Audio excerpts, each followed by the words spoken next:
Hello everyone, I'm Shubhankar and welcome to the first class of Career and the Numbers Theorem course for CAT 2015. Now, I'll be taking this class for you. Um, the first thing is, I guess most of you must be knowing that this is probably one of the most important topic, if not the most important topic. In CAT 2011, in my slot, I had 8 out of 21 questions coming from numbers. In 2012, it was 6 out of 21. In 2013, it was something like 5 to 6 out of 21. And last year, when there were 100 questions in CAD, and out of them, 35 questions were from quant, 6 to 7 questions were from numbers. Now you can see that the approximate percentage varies from something like 20% to 40% in case of CAT numbers in CAT. Now, so on an average, you can say that number of questions coming from this particular topic is going to be one fourth to one third of the whole number of questions. So that itself makes it very, very important in case of CAT. And that is the very reason that we have to cover the concept and also we need to solve questions from this topic. Now, for today's class, the topics we are covering are basically classification of numbers, so that is how many different types of numbers are there and all those things. Then odd even operation, then prime and composite numbers, after that divisibility rule, and then we'll solve one or two riddles. Now the first thing, that is classification of numbers. So numbers are broadly classified into two categories, real numbers and imaginary numbers. Okay. Now, these real numbers are further classified into two categories, rational and irrational. Rational numbers are classified into two categories again, integers and fractions, and so on. Now, so first thing we'll start with numbers and classification of real numbers. Classification of numbers in terms of real and imaginary numbers. Now, so when we define real numbers, we need to know something about something called number line. So you see, the numbers which can be plotted on a number line are called real numbers. Now, what is the number line? Number line is basically a simple line for which the midpoint is 0. On the right hand side, we have plus 1, plus 2, plus 3, plus 4, plus infinite. And on the left hand side, we have minus 1, minus 2, minus 3, till minus infinite. Now, so if this is the definition of real numbers, so obviously the definition of imaginary number is going to be the numbers which cannot be plotted on the number line. Okay. So what are those numbers? The numbers are square root of minus 1, square root of minus 2, square root of minus 3, and so on. Now one thing, why we cannot plot these numbers? The reason is, why we cannot plot these numbers? The reason is simple. Because if I assume this I, generally imaginary numbers are denoted by I. So I is square root of minus 1. Now if I is minus 1, I square is going to be minus 1. I is square root of minus 1, so I square is going to be minus 1. Now, suppose I is positive. If I is positive, then positive into positive is going to be positive. If I is negative, then negative into negative is again going to be positive. But we can see that I square is minus 1, which is a negative number.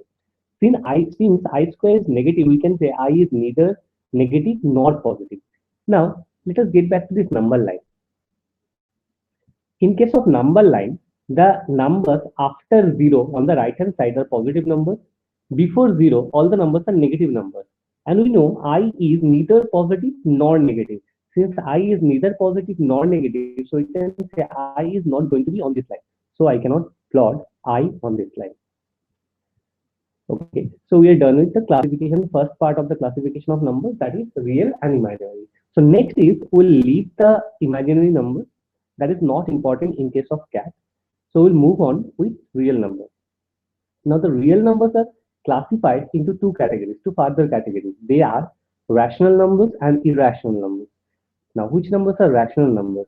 You must be knowing the definition that rational numbers are the numbers which can be expressed in the format p by q, where p and q are integers and q is not 0. So something like Example, it could be 2 because 2 is nothing but 2 by 1. 3 is 3 by 1. Minus 5 is minus 5 by 1. Half is 1 by 2. 7.5 is 15 by 2. And this number 1.3 bar. Now, what is 1.3 bar? That last example, one of rational number. 1.3 bar is 1.333333 and so on. Now, if 1.3 bar is this 1.3333 so on, then you calculate what is 4 by 3. 4 by 3 if you calculate, it's also going to be 1.3 bar. So we can say 4 by 3 and 1.3 bar are same number. Now 4 by 3 is in the format P by Q. So I can convert 1 by 3 bar, 1.3 bar as 4 by 3 and say it is a rational number. So next part, irrational numbers. Okay, so irrational numbers are the numbers which cannot be expressed in the format P by Q. And the examples are square root of 2, square root of 5, cube root of 4, cube root of say 9 or so.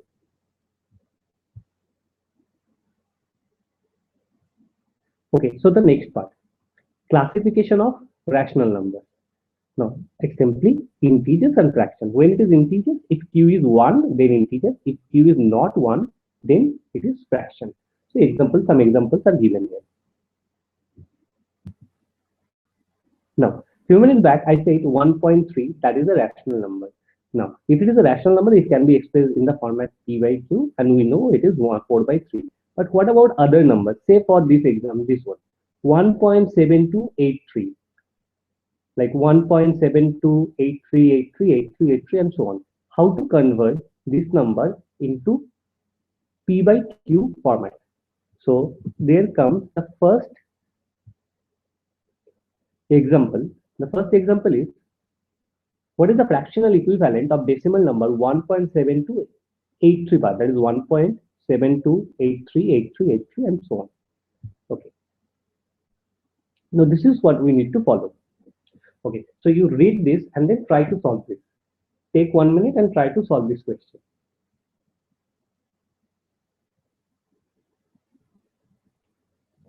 Obviously, we'll go with this video. So when you are solving, you just pause this video and try this question, and then after 1 minute, give yourself time, try to answer the question and then see the solution.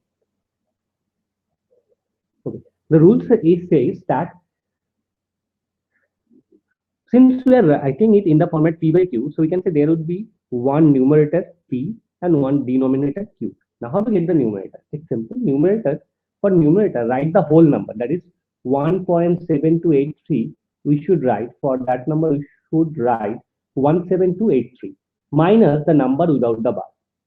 That is 172. That is first digit. Now, you should not use any decimal here. It's simply 17283 minus 172. Okay. For denominator.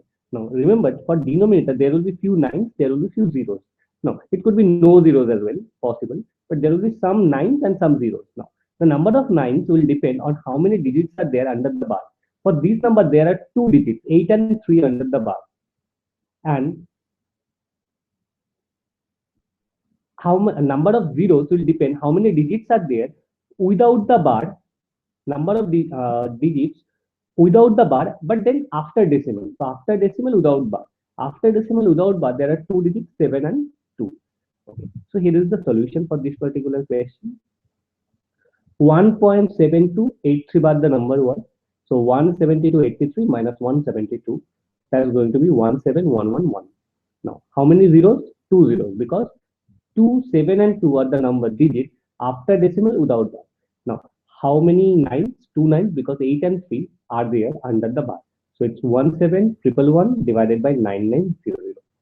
Okay. So similarly, there is another example, 3.135 bar. For this one, you write the whole number 3135 minus the first part without the bar 31 by 99, because 3 and 5 are there under the bar, and 0 because only one digit is there. 0.1, 1 is only one digit after the bar. That's why 10. So we have 3135 minus 31 divided by 990, which is 3104 by 990. And if I cancel 2 out, it is 1552 divided by 492. Okay then. So we'll move to the next part. That is few terminologies, few terms related to integers.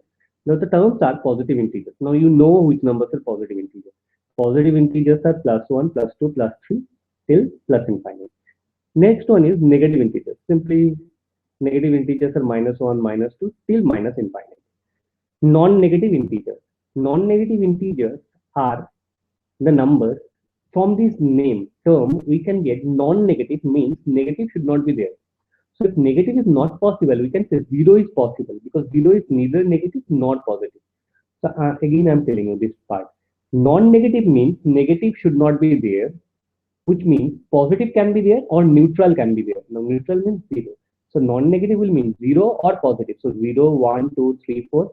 There is plus 1, plus 2, plus 3, plus 4 till plus infinite. Apart from these few terms, we also need to know about two terms. One of them is natural number and another one is whole numbers. Now, which numbers are natural numbers? Before we get to that one, uh, just think of few numbers. It's up to you. Think of two numbers. Now, I'm sure the numbers you are assuming are positive integers. The general reason is that generally whenever we need to think of a number, we start with these positive integers. Okay. Now, so if I start with these positive integers, if someone asks me, tell me some number, so obviously I will tell something like 5, 10 or 15 or 20, 27, whatever, something like that. So that's the basic reason because these are the numbers which come naturally to us. We use them for counting. So these numbers are called natural numbers. So we start counting from 1, 2, 3, 4. That's the very reason 1, 2, 3, 4, 5, 6, they are natural numbers. Next one is whole numbers. Whole numbers are nothing but the non-negative integers. So that is 0, 1, 2, 3, 4 till plus infinite. So we can see positive integers are same as natural numbers and non-negative integers are same as whole numbers.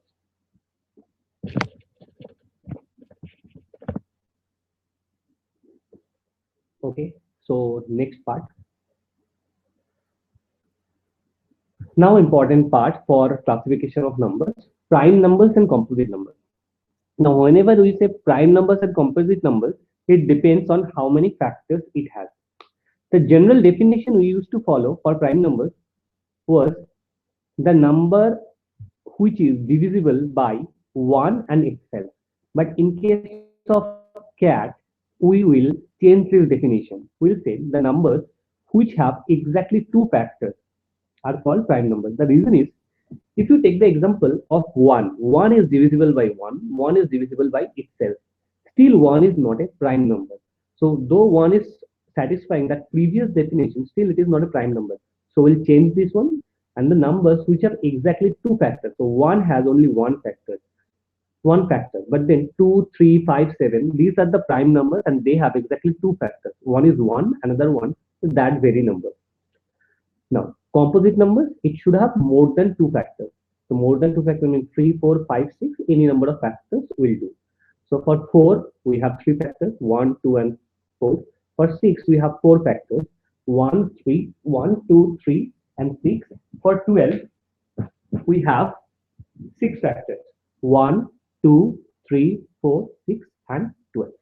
Now, obviously, remember that part important that 1 is neither prime nor composite. Okay, next one is the format of prime numbers. The prime numbers are generally in the format 6k plus 1 or 6k minus 1. Now see, consider this series. I have written this series in a way, such a way, uh, just leave the first two numbers, that is 2 and 3. Forget about these two numbers, first two prime numbers, 2 and 3. If you remove these two numbers, all the other numbers follow a certain pattern. You see the left hand side, the series on the left hand side apart from 2. The numbers are 5, 11, 17, 23, 29, 41, 47. All of them are 1 less than a multiple of 6. Each of them is 1 less than a multiple of 6. How? 5 is 6 minus 1, 11 is 12 minus 1, 17 is 18 minus 1, 23 is 24 minus 1, 29 is 30 minus 1, and so on. Similarly, on the right hand side, 7 is 6 plus 1, 13 is 12 plus 1, 19 is 12, 18 plus 1, 31 is 30 plus 1, 37 is 36 plus 1, 43 is 42 plus 1. So I can say they are one more than a multiple of 6. So all the prime numbers must be in the format either 6k minus 1 or 6k plus 1. Obviously, the exceptions are 2 and 3. Okay. Now read the last line. It says 25 is a number in the format 6k plus 1. 25 is 6 into 4 plus 1. Still, it is not a prime number. So how to explain that? 25 is in this format, still it is not a prime number. Now, it may seem that this is a contradiction to what we have learned, but actually it is not, because we are saying all the prime numbers apart from 2 and 3 are in the format 6k plus 1 or 6k minus 1, but we are not saying that all the numbers which are in these two formats, any of these two formats, are prime numbers. Uh, to draw an analogy, what we can do, we can go back to the acid-base chapter of class 8. You remember a statement was there, all bases are alkalis, but all alkalis are not bases. Okay. Now, so here also it's something similar to that. All the prime numbers are in these two formats, but all the numbers in these two formats need not to be prime numbers. So I hope that should explain this part. So we'll move on to even odd operation. So this is something very simple. You know what is even plus even, you know what is odd plus odd. Now, if in doubt, just take example. For even, take 2 plus 2. For odd, take 1 plus 1. So even plus even, 2 plus 2 is even 4. Odd plus odd, 1 plus 1 is even 2.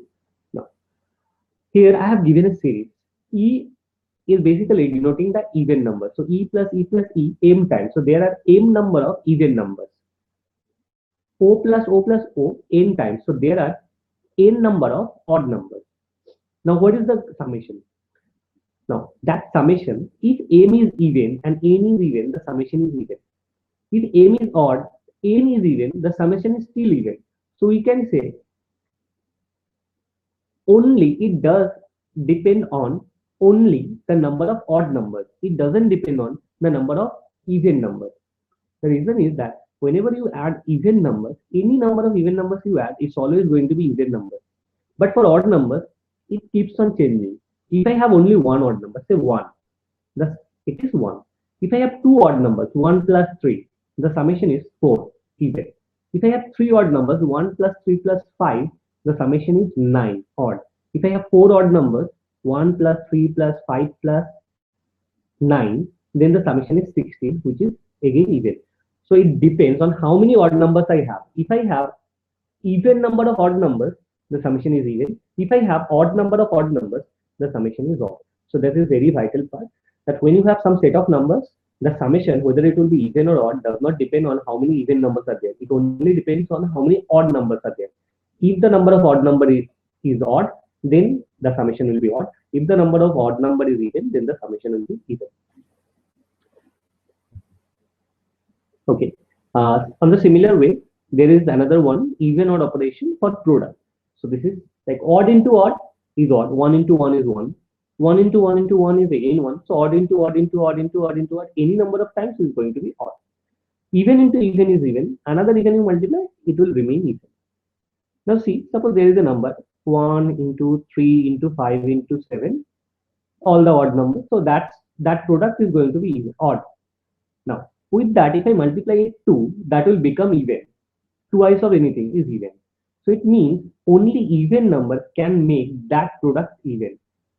No. So from this one, we can conclude that for a set of numbers, if the product is even, it means there must be at least one even number, or could be two even numbers, or all of them even numbers, anything possible.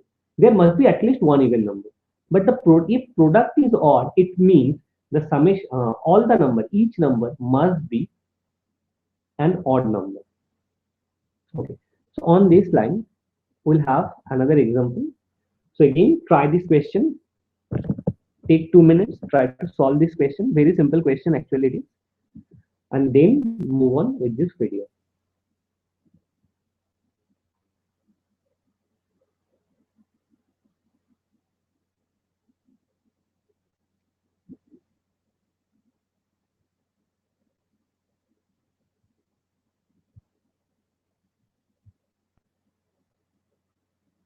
Okay. So here it is. The sum of three distinct prime numbers. Distinct means they are different. Three distinct prime numbers is 32. Which of the following must be one of them? Okay. Now, so I hope you have tried. The three distinct prime numbers summation is 32. So what is the first thing is that sum of three numbers is even. What does that mean? One possibility is that all of them even. If the summation is even, it means even number of odd numbers are there. So it could be all of them even, or it could be one of them even and two of them odd. Now, see the solution. Since the sum of three numbers is even, so it could be either all even or it could be one even and two odd numbers. Now, we are saying all of them even. So all of them even and prime numbers, that is not possible because we don't have three prime numbers. So we can say since three even prime numbers are not possible, so it should be one even and two odd. Now if there is one even prime number, that has to be two.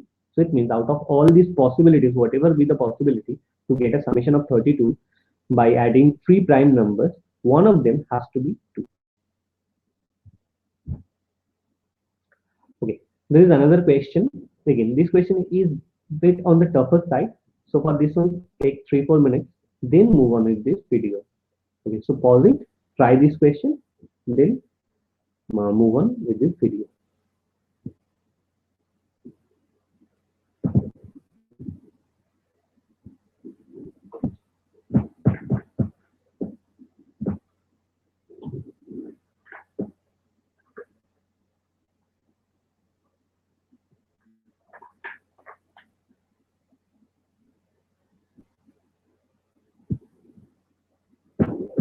Okay, we'll start solving.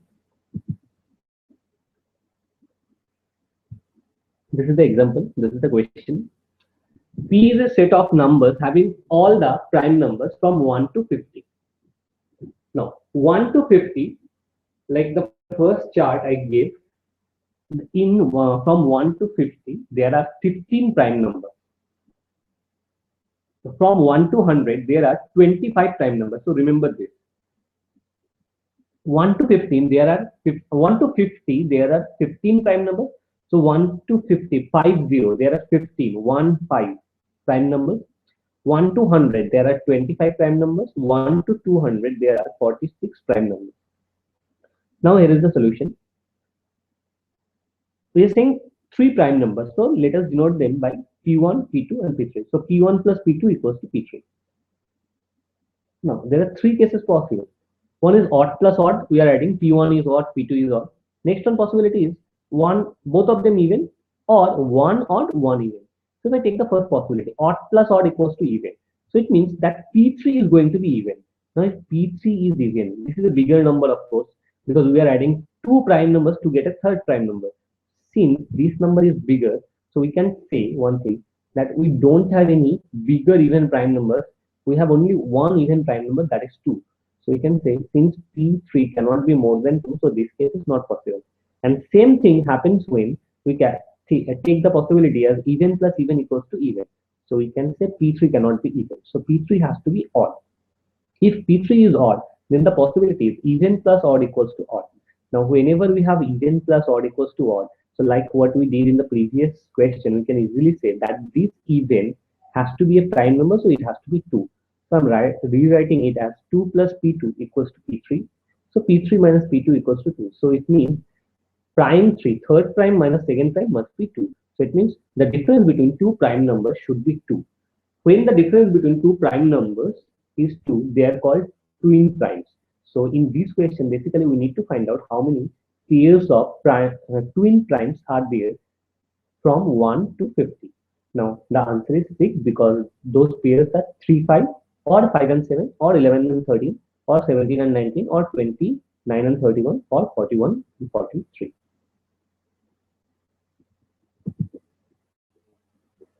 Okay, so from this one till this part, we are done with the classification of numbers, odd even operation of numbers, and few questions. Next, we'll move to the most important part of today's class, that is divisibility rules. Now, most of you must be aware of rules for 2. It is very easy to find out. whether a number is a multiple of 2 or not. Next, we'll move to 3, another number. Basically, our target is to find out the divisibility rule, if possible, from all the numbers from 1 to 20.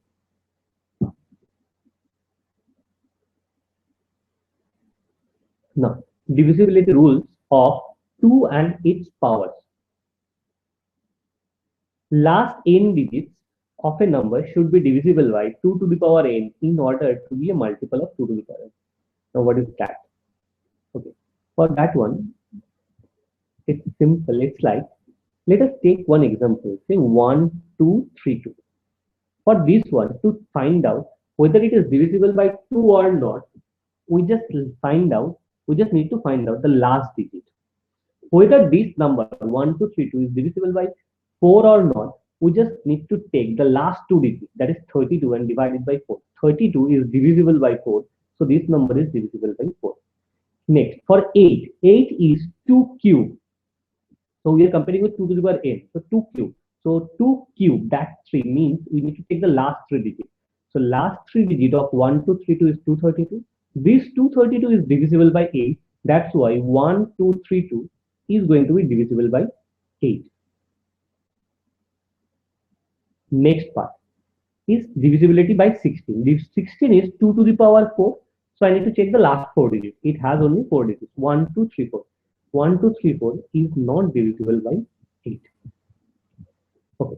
Now, what is the reason behind that? To understand the reason, you take a 4-digit number ABCD. We are taking a common number ABCD. Now, this ABCD is a 4-digit number. ABCD are digits. So we can say it is 1000A plus 100B plus 10C plus B. So this is the number. Now, for this number, when we are checking by 2, we are just checking the last digit. Now, the reason is simple, because apart from last digit, the other part, that is 1000A, 100B and 10C are divisible. Similarly, for 4, I just need to check 10C plus B, because 1000A plus 1000B divisible. Similarly, for 8, I just need to check for 100A, 100B plus 10C plus B, and we need not to check the other part, because the other part is always divisible. Now, next, I hope this is clear. Next one is divisibility rule of 3 and 9. Now, guess you know this rule. It is sum of the digits should be of a number divided by 3 or 9 in order to be a multiple of 3 and 9. It should be divisible.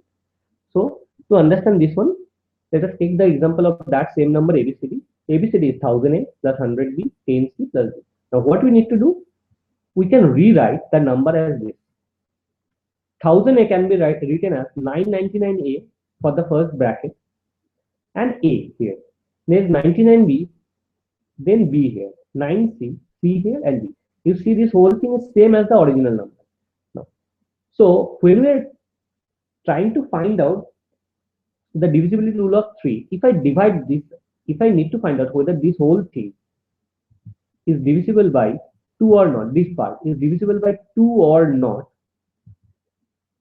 sorry, rather 3 or not, this whole part is divisible by 3 or not, what we need to do? We need to simply find out A plus B plus C plus D, because the other part, that is 999A plus 99B plus 9C is already divisible by 3 and also by 9. So for 3 and 9, we need not to check this part 999A, 99B plus 9C. We just need to check A plus B plus C plus D. Now, this rule cannot be applied for 27 and 81 or other higher powers of 3. The reason is that this first part within the parenthesis, that is 999A, 99B and 9C, may be a multiple of 27, maybe not. We don't know. We cannot be certain.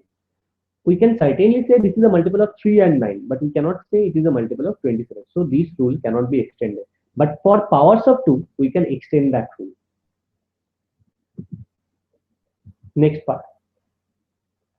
Next one is divisibility rule of 5, 10, 20 and then 7, 13, 17 and 19. Now, for 5, 10, 20 it's simple. For 5, the last digit should be 0 or 5. For 10, last digit has to be 0.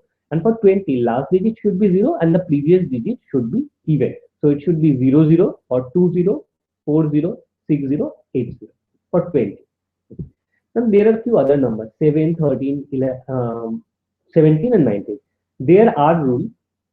There is a generalized rule for 7, 13, 17 and 19, but we will not do it because that is going to be tiresome and tedious method.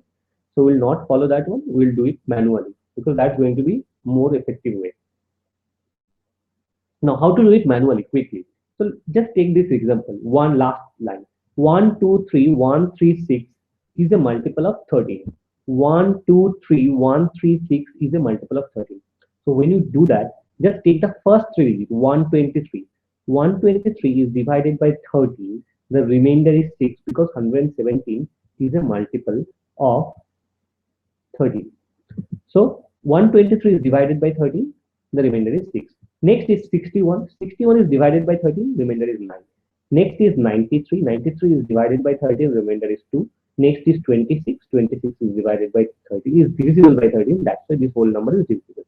So you take 3 digits, take the remainder, then add the next digit, again remainder, again next digit, and so on.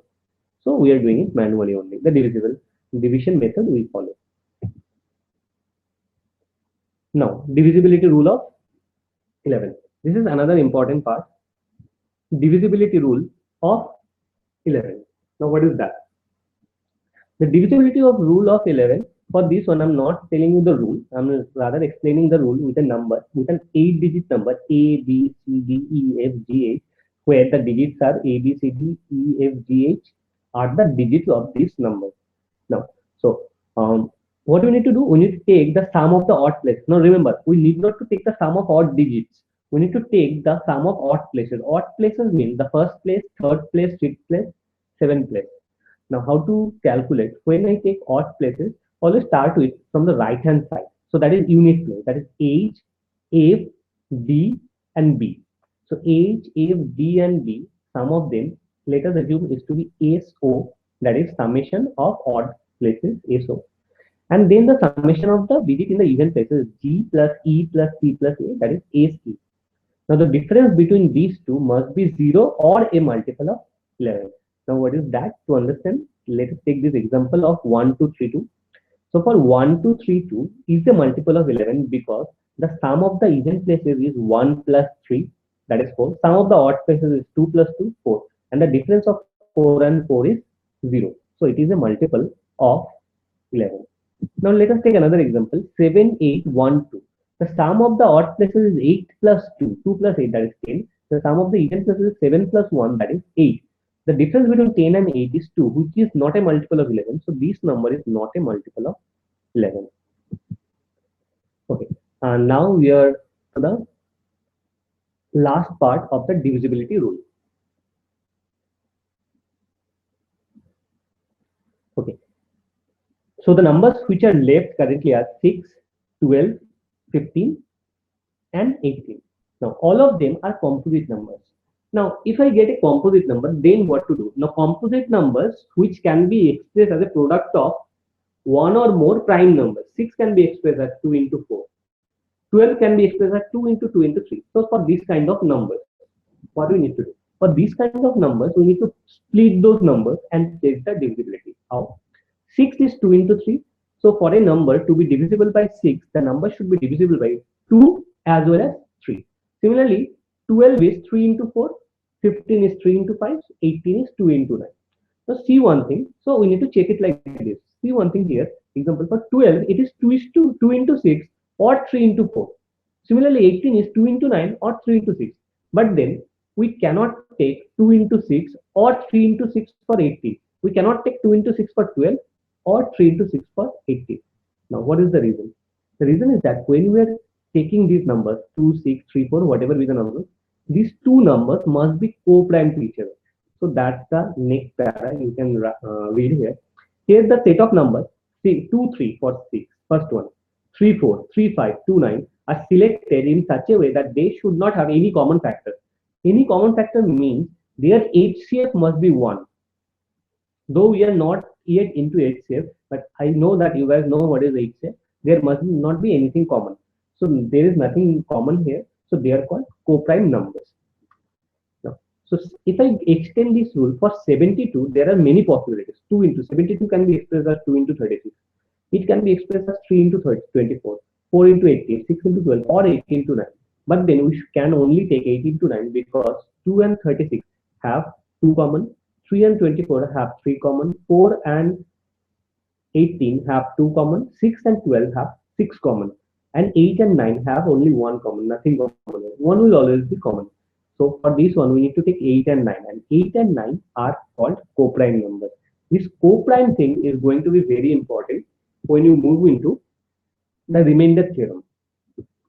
That is probably the third or fourth class of this lesson. So when you move into this one, this remainder co-prime numbers, that's going to be very vital. Okay. So remember this co-prime number means two numbers with HCF 1. Now let's move to one question from this. A 5-digit number A135B. So 5 digits. The digits are expressed as A and B. First digit is A, next one is B. So 5-digit number A135B is a multiple of 36. Now see this. If it is a multiple of 36, what do we need to do? Where A and B are digits, obviously single digit, how many values they can take? Or maybe the question could be how many such numbers are possible. So we are solving the question for how many such numbers are possible. Okay. Now again, give yourself time, find out what are the possible values of B, then see the video further. Otherwise, pause it and then move it. Now, first thing, the number is A135B. Now, if the number is A135B, it is a multiple of 36. So we'll split 36 as 4 into 9 and not other way, that 3 into 12 will not do, 2 into 18 will not do. We'll have to take 4 and 9. So the number should be a multiple of 4 and 9. Now what is the rule for 4? 4 is 2 square. So it means 2 square means last two digits should be a multiple of, the last two digits should be a multiple of 4. So here, if it is 5B, last two digits, it means 5B should be a multiple of 4. So the possibilities are 52 or 56, because if I take 50 or 51, they are not divisible by 4. 52 is, 53 not, 54 not. Similarly, you will get that 52 and 56 are only possibilities.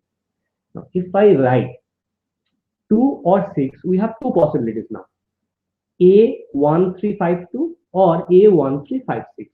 Now, next is we need to move for the divisibility of 9. Now, the rule for 9 says that the sum of the digits. So for A1352, the summation is A131.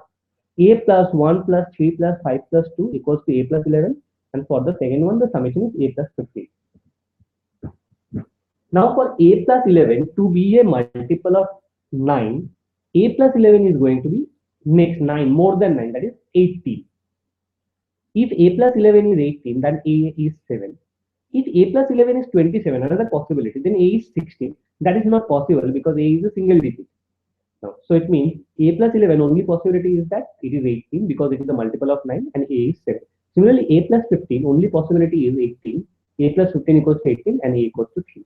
So these are the two numbers. The numbers are 31352, sorry, 31356 or 71352. So again, I'm repeating, it's 71352 or 31356.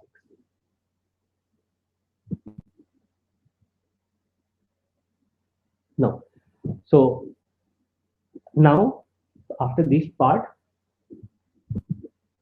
we're done with what had to cover. We had to cover in this topic, that is the basic of numbers, including classification of numbers and divisibility rule. Now this is one riddle for you. Okay. Now I have given the hint as well. Here the hint is given. So what you are supposed to do is that try this question. Take 5 minutes, no issue, because it is a riddle. Now it may seem, if you read the question, the last line, the question is in how many ways. It may seem this is a permutation combination question, but actually it is not. It is a very simple question. Whatever you have done till now, you can answer that. You should be able to answer that.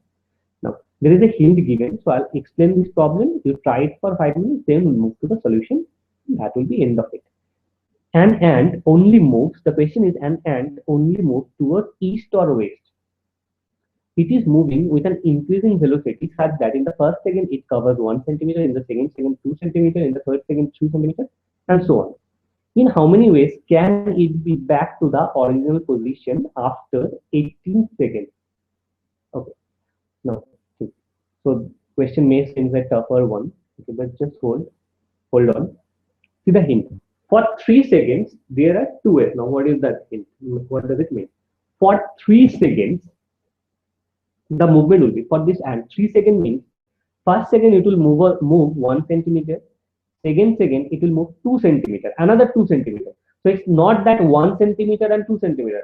When it is moving first second 1 centimeter, next second another 2 centimeter, third second another 3 centimeter. So first 1, then 2, then 3. Summation is 1 plus 2 plus 3 equals to 6.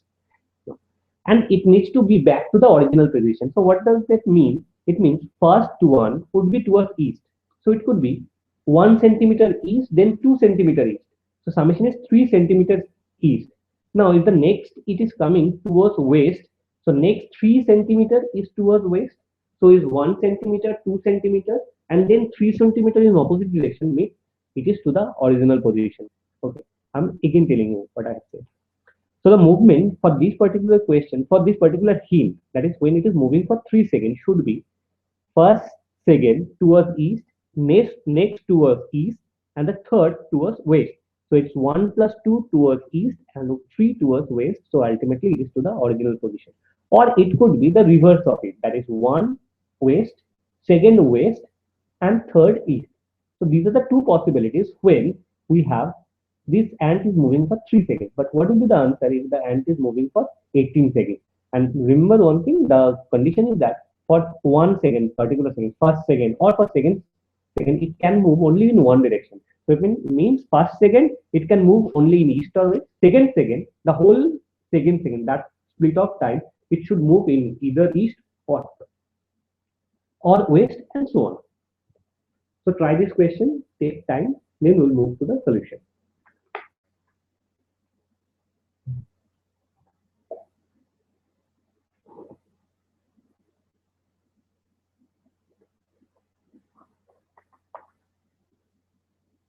Okay,